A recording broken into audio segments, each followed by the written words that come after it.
السلام عليكم ورحمة الله وبركاته. ازيكم يا جماعة؟ عاملين ايه؟ اخباركم ايه؟ يا رب تكونوا بخير. النهارده هكمل معاكم باقي الشنط المصري. بقى النهارده شنط جميلة جدا، براندات تنفع هدايا وتنفع عيد الام، تنفع بنات، تنفع كبار، جميلة جدا وسعرها حلو قوي. تمام، هبدأ معاكم بأول شنطة، الجس. دي شكلها، بصوا بقى الكواليتي بتاعتها بجد تحفة. هي مش رخيصة قوي، بس مش بسعر البراندات. ما تحسوش ان هي مصري، كلها خامات مستورده، تقفيل مصري ممتاز، مش متبطنه من جوه. بجد جميله وشيك جدا، تنفع البنات الكبار والصغيرين جميله لان هي هتشيل كتير. ده شكلها، وتطول وتقصر، يعني حتى لو بنوته طويله تنفع معاها جدا، مش هتبقى قصيره. تمام، ده اللون الاسود وده اللون البيج. في الوان كتيره جدا منها، بس دول اللي معايا دلوقتي. الشنطه دي ميزتها ان انتوا ممكن تجيبوا كذا لون، على فكره هتبقى تحفه، مش هيبان التكرار. تمام، معايا الشنطه الطومي دي من الاسبوع اللي فات، عايزه اصورها لكم.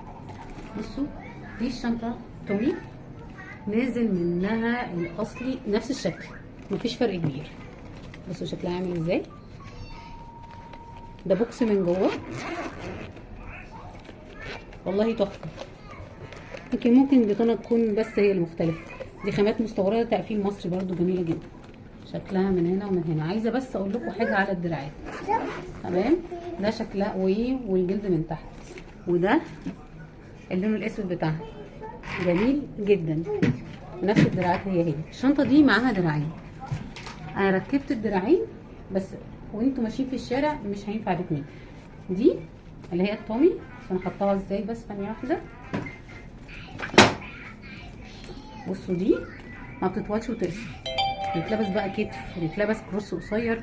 دي حاجه انتوا اللي حددوها. تمام، دي بقى الكروس، ده الكروس اللي هيطول ويقصر وحسب الطول بتاعك، اللي هو لون الجلد ده، لون الشنطه من الجلد ده، لون الدراع قصدي. تمام، ودي تاني شنطه معايا. بالنسبه بقى للشنطه الشانيل الجميله جدا جدا اللي هي المصري، ده المقاس الجامبو وده المقاس الوسط. تمام، كان في فيديو قديم كده في القناه القديمه جبت لكم الفرق ما بين المصري والمستورد. الفرق ما بينهم، الدراع ده في المصري اخف، هو نفس الشكل بس اخف، بس هناك اتقل. الشكل من جوه ممكن الجلد مختلف شويه من جوه، تمام، اللي هو الكرتون اللي من جوه ده، بس الشنطه ككواليتي كويسه. نفس البطانه هي اللون يعني. ثانيه واحده، انا فكيت الوسط. تمام، حاجه انا فكيت الوسط اصلا. بصوا من جوه مساحتها كبيره جدا، مشيلتش الورق اللي جوه. تمام، مش عارفه امسكها عشان ما تتقطعش عليا. جميله جدا. طبعا الشانل بقى سعرها، وكمان ايه الختمين من هنا، شايفين الختام؟ الشانل غلي جدا جدا. ماشي، وده المقاس الوسط بتاعها. انا بما ان انا كانت عندي المقاس الوسط الميرور، انا مش شايفه غير الفرق في حاجه واحده، التقل.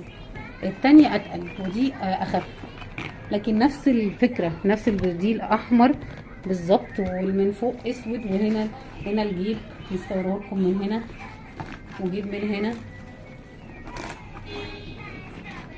لكن مش باين الفرق.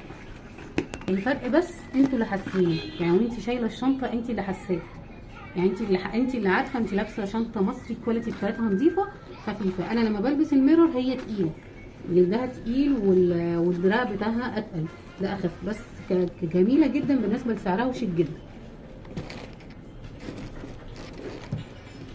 دي الشنطه التومي الكروس، دي يعني اكتر بناتي شويه، علشان مش بتشيل اي حاجه غير الموبايل، وايبس او مناديل. بطانتها جميله جدا، نفس النازل في الميرور، نفس الشكل من جوه، فيها سوسته من جوه، لطيفه جدا. ده شكلها، وفيها منها الوان كتيره جدا، وبتطول وتقصر، وده شكلها. بصوا بقى، دي بجد جميله جدا. وعاجبني فيها ان اللون ده مش منتشر، ده اللون البني. طبعا انتوا عارفين ان في زيها الميرور الاسود الساده والمشجر. تمام. ثانيه واحده وارجع لكم تاني. كالعاده رجعنا لكم بعد ما فتحنا الباب. بصوا بقى دي، شفتوا منها انتوا نازل اللي هي فيها ورد اسود والاسود الساده، دي نازل منها الوان كتيره جدا. الكواليتي نفسها، الكواليتي ما فيهاش فرق. تمام. بصوا القماش ده قماش مش مطبوع، فمش هيتقشر زي باقي الشنط. تمام. في سوسته داخليه من هنا، معرفش يعني مش سهله برضو تستخدموها بس موجوده. تمام. نشوفها من جوه. بطانتها تحفه، من البطانات اللي هي ما بتتقطعش بسهوله. برضو مش رخيصه في المصري، غاليه، بس انتي واخده حاجه كويسه. يعني اللي بيشتري براند نضيف، تمام، وعايز يجيب مصري نضيف علشان الميزانيه، يجيب الحاجات دي وهو مرتاح. هيدفع يعني نفترض مثلا لو هو موجوده في الميرو ب1000 جنيه، 1200 لحد 1500، دي معرفش من 550، في ناس مبطلها 600، في 650، انا قصدي النص كمان. تمام. وهي مش هقول لكم بقى في فرق كبير، وتطول وتقصر وتحفه جدا، ولونها جميل جدا، والوانها كلها حلوه. تمام. معايا بقى الشنطه الباك دي، بس قربت اخلص اهو. تمام. عايزه اقول لكم نزل كتير باك بس دي مميزه شويه، دي نفس جلد الجاس بالظبط، يعني عارفين الجلد الجاس هو كده. تمام. شايفين ملمسها نفس الملمس، متفقين ان هو كل ده خامات مستورده تقفيل مصري. بصوا من جوه عامله ازاي، مسكه كبيره وتشيل، بس برضو الحاجات دي ما نحملش عليها قوي. تمام. شايفين صراحه جميله جدا، والدراع بتاعها محترم يعني مش خفيف. تمام. بس اخر حاجه معايا اللي هي الباك الكيلفن كلاين. طبعا الخامات مختلفه شويه، هنا برضو نفس خامه الكيلفن بس هنا خامه مختلفه شويه مش زيهم. وميزتها بقى بالنسبه لي الفرق ما بينهم هما الاثنين ان الشنطه دي بصوا من جوه مساحتها عامله ازاي. يعني عندكم هنا جيب، تمام، يعني يتشال فيه حاجات، وهنا واحد تاني، وهنا واحد تاني، يعني تنفع شنطة دروس محترمة. شفتوا بقى تقسموها، تقسموا كراسات، تقسموا حاجات، بجد تحفة.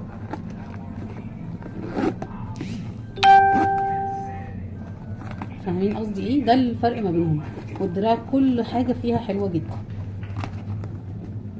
تمام كده اكون خلصت تاني كوليكشن معايا مصري، واشوفكم المره الجايه. انا نسيت اقول لكم ان انا غيرت اسم القناه وخليتها اسمي عادي مع حمزه، وعشان كده الفيديو اللي فات اتلخبطت في اخر حاجه لما قلت اشوفكم المره الجايه مع شنطه او نضاره.